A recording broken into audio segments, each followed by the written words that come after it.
Cześć, jestem Dominika. Witam Cię na moim kanale, na którym zamieszczam treści związane z tym, jak żyć bardziej świadomie.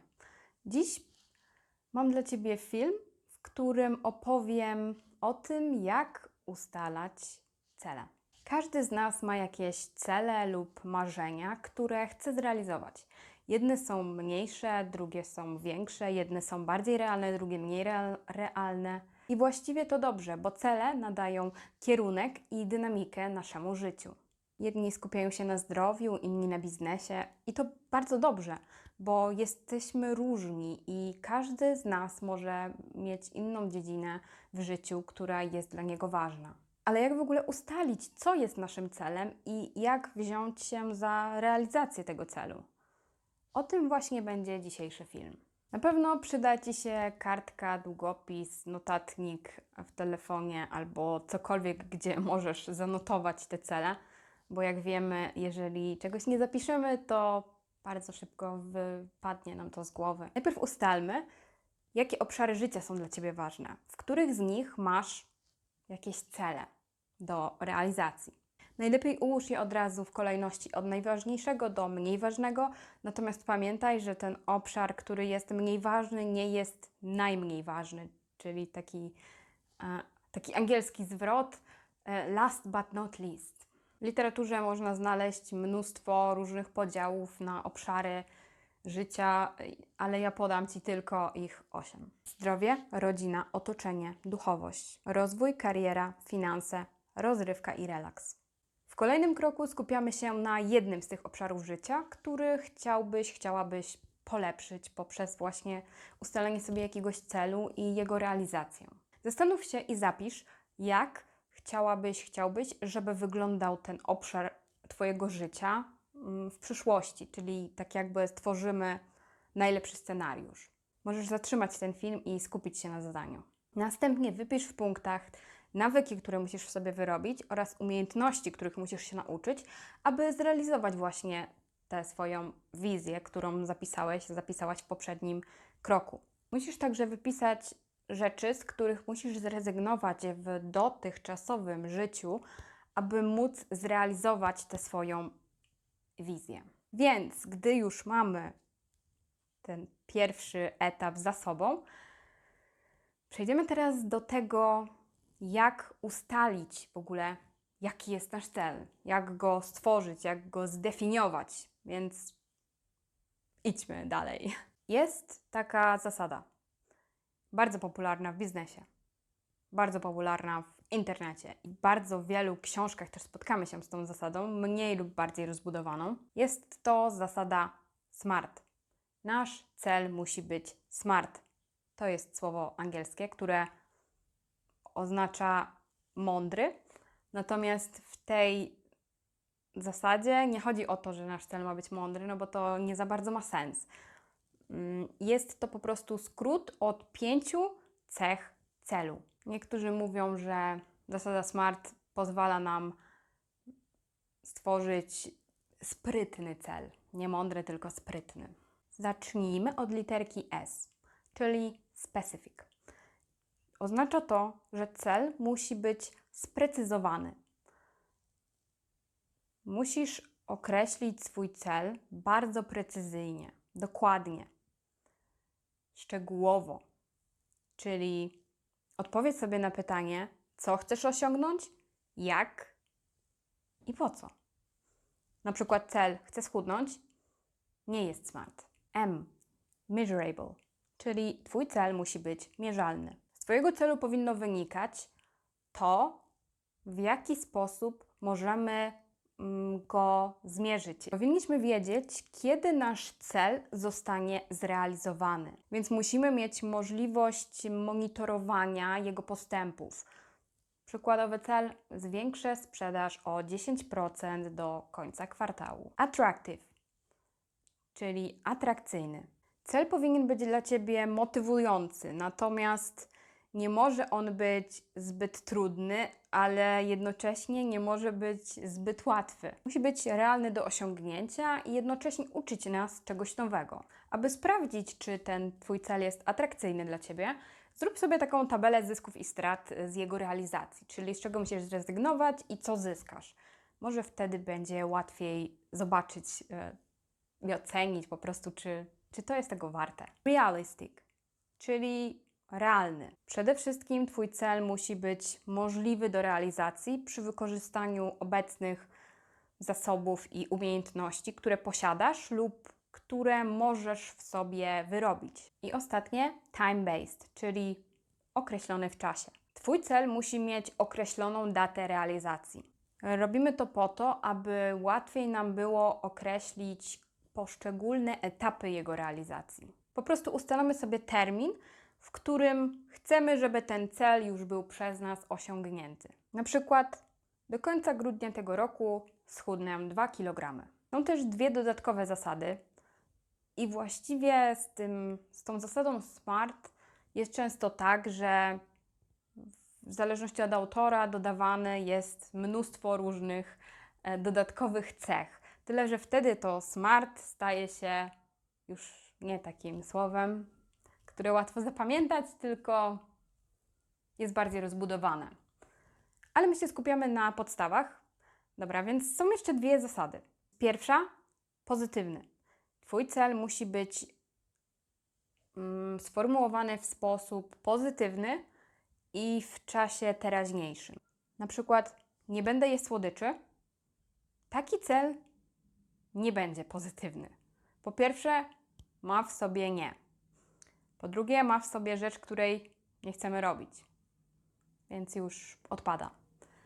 Dobrą metodą jest w tym przykładzie ustalenie go w sposób będę, czyli mamy już pozytyw, będę jeść zdrowe i zbilansowane posiłki, które odżywiają moje ciało.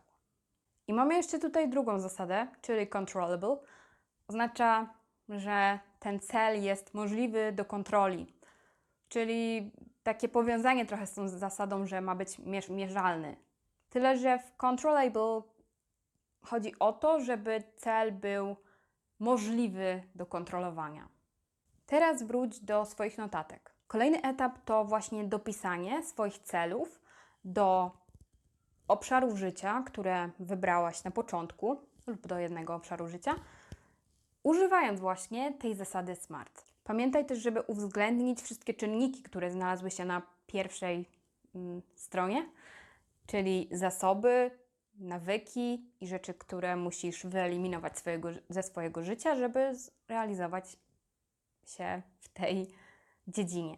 Żeby było Ci łatwiej, podam przykład. Załóżmy, że chcę pracować nad moim kanałem YouTube. Mój cel SMART będzie brzmiał tak. Pracuję nad moim kanałem, dodając jeden film w ciągu tygodnia do końca czerwca 2025 roku. W moim celu mamy dokładnie sprecyzowane, co robię, w jaki sposób będę mogła zmierzyć, czy udało mi się osiągnąć ten cel.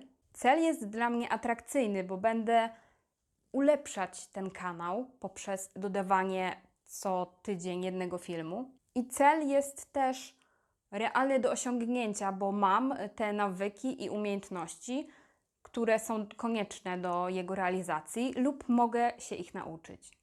Teraz jest czas dla Ciebie, ustal swoje cele zgodnie z tą zasadą. Jeżeli Twoje cele są już ustalone, to teraz czas na najważniejszy etap.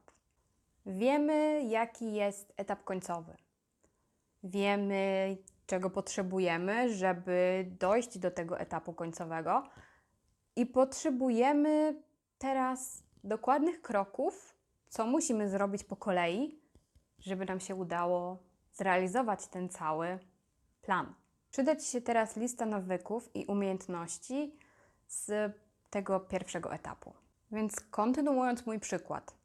Mój cel SMART brzmi tak. Pracuję nad moim kanałem YouTube, dodając jeden film przez 12 miesięcy do końca czerwca 2025 roku. Po pierwsze, umiejętności, których muszę się nauczyć. Montaż filmów, tworzenie grafik, nagrywanie filmów. Po drugie, nawyki, które muszę w sobie wyrobić. Samodyscyplina, nagrywanie i dodawanie jednego filmu w ciągu tygodnia, a także szukanie wartościowych treści i edukacja, żeby po prostu mieć jakąś bazę do tego, żeby stworzyć po prostu ten film. I trzecia rzecz to nawyki, których muszę się pozbyć z mojego dotychczasowego życia, aby być w stanie zrealizować mój cel. Jest to na przykład chodzenie późno spać albo scrollowanie telefonu. Wiem już, co muszę zrobić i czego się nauczyć, aby osiągnąć mój cel. Teraz idziemy dalej. Będziemy układać plan, taki bardziej szczegółowy. Plan realizacji celu może być albo długoterminowy, albo krótkoterminowy. Zazwyczaj tworzymy taki plan na zasadzie wodospadu, kaskady, czyli jeden główny cel dzielimy na mniejsze cele, te cele dzielimy na jeszcze mniejsze cele i mniejsze i mniejsze. Na końcu po prostu zostaje nam ta lista nawyków, bo nawyki są łatwiejsze do realizacji niż skupianie się na tym największym celu, bo to po prostu nie będzie miało sensu, gdy codziennie będziesz coś robić, ale nie będziesz widzieć efektu. Ja kontynuuję mój przykład, a Ty spójrz na swoją kartkę, notatnik i możesz to robić razem ze mną. Plan krótkoterminowy, czyli zadania krótkoterminowe. Mój główny cel. Pracuję nad moim kanałem YouTube, dodając co tydzień jeden wartościowy film do końca czerwca 2025 roku. Dzielimy na mniejsze cele, więc po pierwsze, dodaję jeden film co tydzień. Mój drugi cel będzie ta cała edukacja i przygotowanie się.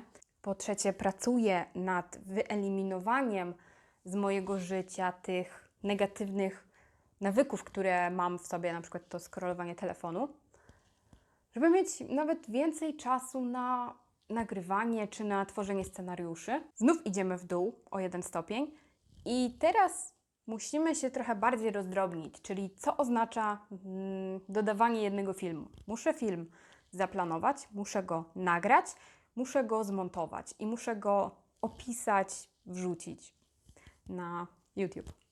Więc mamy też kilka kroków. Jeżeli chodzi o te kolejne cele, no to robimy wszystko jakby po kolei, bo każdą czynność, każdy cel możemy rozebrać na czynniki pierwsze. I tak schodzimy w dół cały czas, dopóki nie dojdziemy do jak najdrobniejszych czynności, które musimy wykonać, żeby zrealizować cel powyżej. Na przykład nawyk, od którego możemy rozpoczynać, który pozwoli mi na realizację tego celu głównego, ale również na realizację celów tych mniejszych, to chodzenie spać o 22. To jest łatwe do realizacji, prawda? No dobra, może nie zawsze, ale jest to na pewno łatwiejsze niż po prostu powiedzenie sobie, będę dodawać jeden film w ciągu tygodnia. O to chodzi. Zaczynamy od nawyków, które są na samym dole. Potem idziemy w górę i w górę i w górę. I poprzez systematyczne realizowanie naszych nawyków będziemy w stanie dotrzeć do szczytu naszej, powiedzmy, piramidy, czyli do realizacji naszego celu głównego.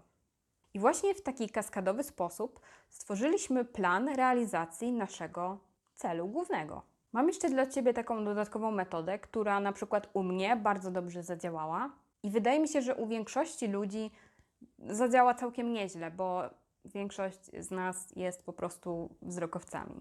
Jest to tak zwana mapa marzeń, która jest tworzona na podstawie Bagua Map. Ten cały termin Bagua Map oznacza taką zasadę zaczerpniętą z Feng Shui, która pozwala zaaranżować pomieszczenie lub dom czy mieszkanie według właśnie tych zasad Feng Shui i to pozwala nam zachować harmonię. Natomiast jeżeli chodzi o całą tą mapę marzeń, która powstaje na podstawie tych zasad, mapa marzeń pozwala nam wizualizować swoje cele. Wizualizacja jest bardzo skuteczną metodą, tylko że nie jest łatwa.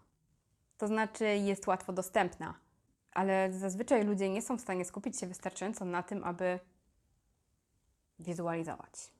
Ja bardzo często miewam taki problem. Te wszystkie bodźce, które mnie otaczają, są tak silne i tak po prostu oddziałują na mnie, że nie jestem w stanie się skupić na tym, aby przez 20 minut sobie wizualizować mój cel. I myślę, że sporo osób ma taki problem. Dobrze, idźmy dalej.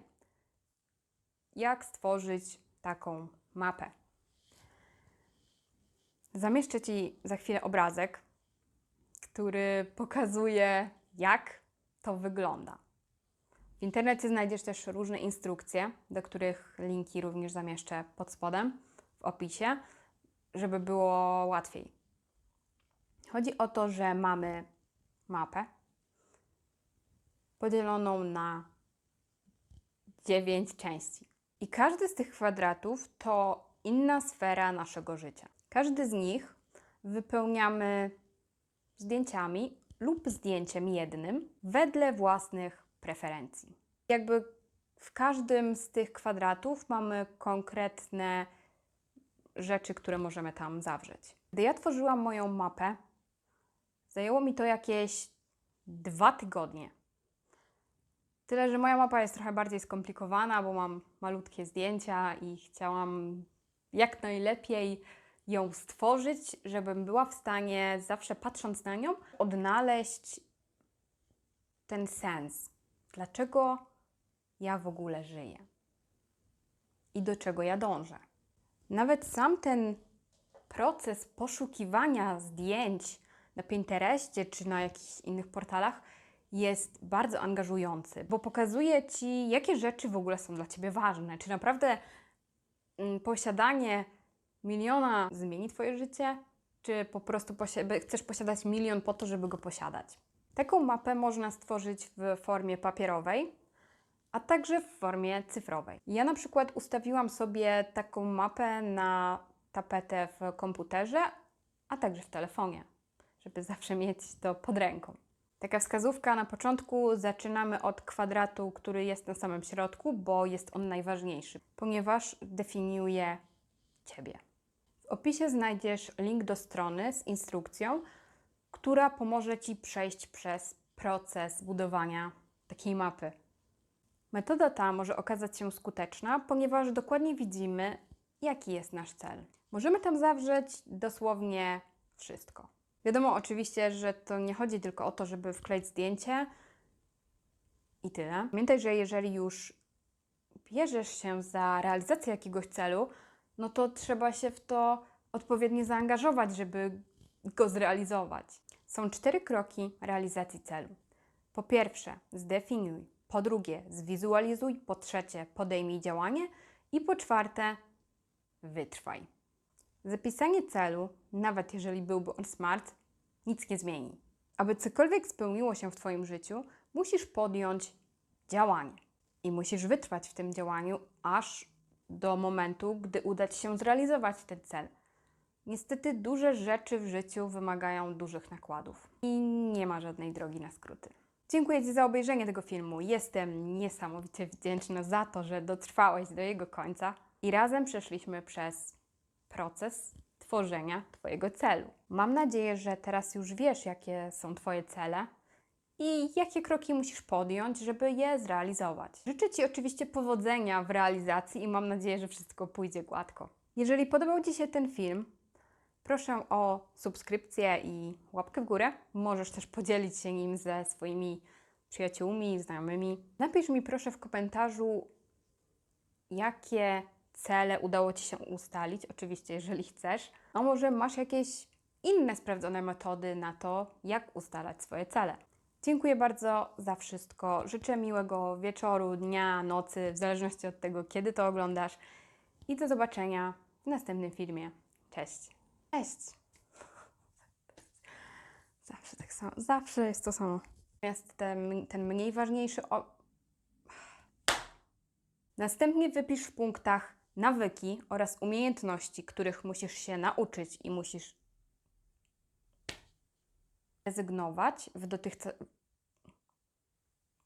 Musisz także wypisać... Jest tak gorąco, ja już nie chcę. Metoda ta może zdefiniuj. Zwizualizuj.